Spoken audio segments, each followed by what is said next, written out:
يوم واحد بس. دي المدة اللي احتجتها علشان أعمل اللاندنج بيج في البيزنس بتاعي باستخدام ال AI من غير ما أدفع دولار واحد، وهقولك إزاي تعملها أنت كمان. ده إبسود 2 من سلسلة ببني فيها AI باور تول هتساعد كل البراندز يزودوا المبيعات ويوفروا وقت وفلوس. قبل أي حاجة دماغك دايما هتكون مشتتة وتايهة بين كذا فكرة، وعشان كده استخدمت ديب سيك R1 يساعدني في البرين ستورمينج وأعرف الاستراكشر بتاع البيج. وعايزك تركز قوي في المرحلة دي لأن الداتا اللي هتخرجها من ديب سيك هي اللي هتحدد شكل الموقع بتاعك وهل هو بريزنتبل ولا لا.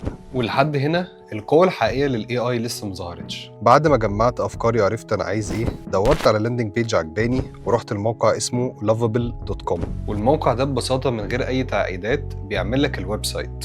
ايوه هو اللي بيعمله. اديته لينك الموقع اللي عجبني والالوان والديتا بتاعتي وعمل اللاندنج بيج وكانت جاهزه بنسبه 90% تقريبا. وبعد شويه شغل على الموقع طلعت النتيجه بالشكل اللي انت شايفه ده في يوم واحد بس. ولو عايز تجرب التول بنفسك اكتب لي لينك في الكومنتات وهبعت لك لينك الموقع.